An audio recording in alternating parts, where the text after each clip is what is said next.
আগে তো ভালো অনেকে ছিলই, যার সন্তান আয়না ঘরে যায় নাই, গুম হয় নাই, খুন হয় নাই। গতকালকে আন্তর্জাতিক ট্রাইব্যুনালে একজন ডাক্তার সাক্ষী দিয়েছেন, উনি তো আর কোনো দলের না, নিউরোসায়েন্স হসপিটালের।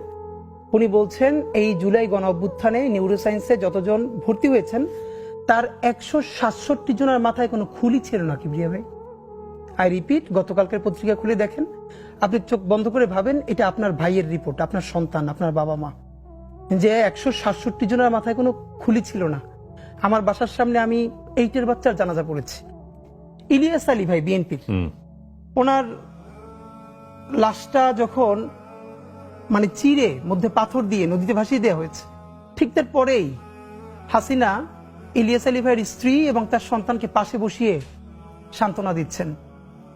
তো হয় কি, যার সন্তান গুম হয় নাই, খুন হয় নাই, তার লাইফ তো ভালোই ছিল। যারা পাচার করেছে, এখন এই যে আগেই ভালো ছিলাম, এদেরকে আমি শুধু একটা বলি যে ট্রায়াল হলো আর্টিফিশিয়ালি হলেও এদের কাউরে 1 ঘন্টার জন্য ওরকম একটা আয়না ঘরে যদি রাখা যায়, অথবা তার সন্তানকে, তার বাবা মাকে। প্রফেসর ইউনূস যেদিন প্রথম আয়নাঘর ভিজিট করলেন, ওদিন একটা বাচ্চা মেয়ে গেছিল তার সাথে। সেই বাচ্চা মেয়েটা পর ইন্টারভিউতে বলতেছে, ওর মাকে যখন আয়না ঘরে নিয়ে আসছে তখন ও খুব ছোট, ওরেও নিয়ে আসছে সাথে, ওর মা অনেক ভারী। তো ওর মাকে মারতে মারতে এমন অবস্থা হয়েছে, তো ও বলছে যে আমার মার একটু পানি দেন। এরপরে এমন লাথি মারছে, ওর মা ওর সামনে বাথরুম করে ফেলছে, নড়তে পারতেছে না। একটা মেয়ে বলতেছে যে তাকে আয়না ঘরে নেওয়ার পর তার পিরিয়ড হয়ে গেছে মায়ের চোটে, তারপরে বলছে আমাকে প্যাড দেন, হো হো করে হাসতেছে। আপনি ভাবেন যে আপনার বোন, আপনার, এবং সব থেকে ভয়াবহ এই যে আলেপ আয়না ঘরের একজনকে ধরেছে, আয়না ঘরে নিয়েছে, তাকে জঙ্গি হিসেবে তার জবানবন্দি নেবে, কিন্তু সে দিচ্ছে না। তাকে জঙ্গি হিসেবে জবানবন্দি নেয়ার জন্য তার স্ত্রীকে ধরে এনেছে তার সামনে। আপনি চক্ষু বন্ধ করে ভাবেন যে তার স্ত্রী তখন রোজাদার স্ত্রীকে সে যাতে স্বীকারোক্তি দেয় যে এখানে জঙ্গিপনা আছে আর সে জঙ্গি কার্যক্রমের সাথে জড়িত। এখন পর্যন্ত বেওয়ারিশ কতগুলো লাশ আমরা শনাক্ত করতে পারি নাই। ঢাকা বিশ্ববিদ্যালয় মসজিদ থেকে নামাজ পড়ে বেরোচ্ছে, টিআরটি ওয়ার্ল্ড একটা ছেলেকে ইন্টারভিউ করবে, জুলাইয়ের আহত।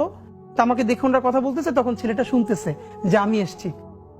ও কোরআনের হাফেজ, মনে হয় 21 না 22 বছরের, 2 চোখ চিরতরে হারাই গেছে, আলো ফিরবে না। তা আমার কাঁধে হাত রেখে বললো কি যে হাদি ভাই, আমার সপ্তাহখানেকের জন্য আমার একটা চোখে একটু আলো ফিরিয়ে দেওয়া যায়? আমি বললাম ভাই 1 সপ্তাহের জন্য কেন? বললো ভাই অন্তত আমার মারে আমার খুব একবার দেখতে মন চাই। আমার মা আমার অনেক নিষেধ করছিল অন্তরণে যাইতে, আমি ফিরে আসার সময় মারে দেখি নাই, আমার একটাবার মন চায় আমার মারে দেখি। তো যারা হাজার হাজার কোটি টাকা পাচার করে বিদেশ চলে গেছে,